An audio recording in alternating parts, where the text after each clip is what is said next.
Hello, I'm David Allen, and this video is one of a series of presentations in support of my application to contest the UKIP party leadership. This one is about electoral reform. Now, it's my view that the most important political change which has significant support in the country is electoral reform, beginning with voting reform.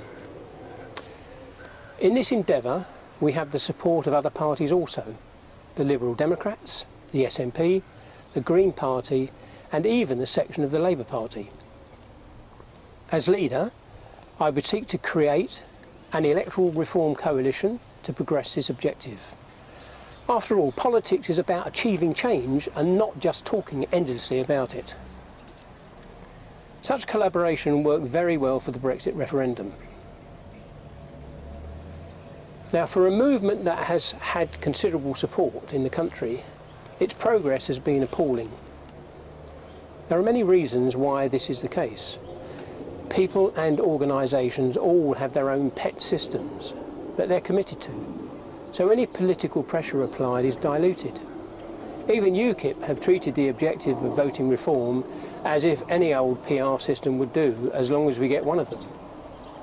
Well, that's been part of the problem. The grandly named Electoral Reform Society was founded in 1884 to do what it says in their name. They haven't achieved that.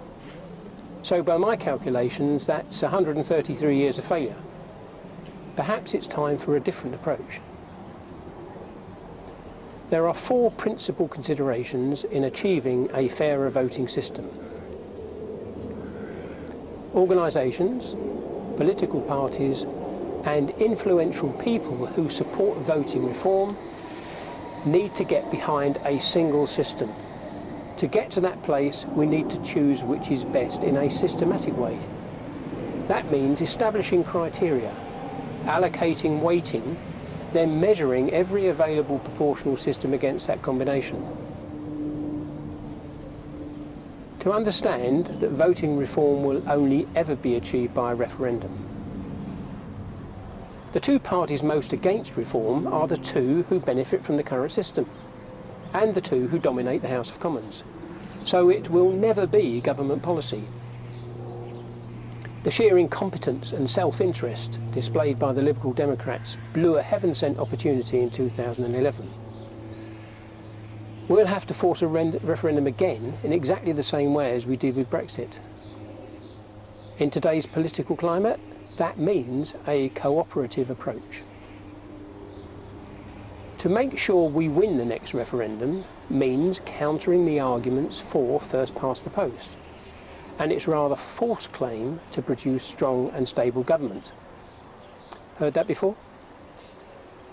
We'll have to describe how coalition can work well if the representation is almost wholly proportional, and achieving that will owe a great deal to the system we collectively choose to put to the people. Combined with an extension of direct democracy, we really can have a government with majority support and finally make the fundamental changes our society desperately needs. Punch and Judy politics must end.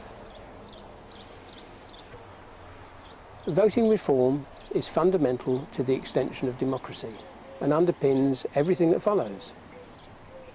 Our UKIP manifesto, probably the best on offer in 2017, failed to gain any traction, and similarly failed to do so in 2015 when our support was much higher. Our objective must be to gain parliamentary representation for those who support our ideas. First past the post will not achieve that, almost regardless of the quality of policy, simply because of cultural tribalism. Now, I have a particular perspective on voting reform as I've designed a new voting system which is easy to understand and meets desired criteria better than any form of PR. At least, I've not yet met anyone or received written comment that validly undermines that assertion. It has been commented on extensively over the last 2 years on various blocks since its publication in 2015. It's called F2 PTP, first two past the post. You can see this at www.makevotescount.co.uk. Now, I've discussed my system with many people over the last 2 years. Typically, there are the geeks and the politicians.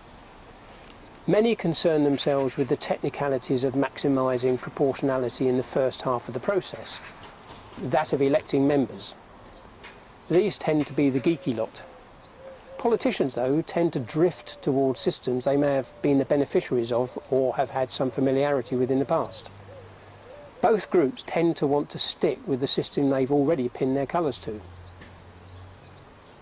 I've not met anyone who has properly considered that a referendum will have to be won.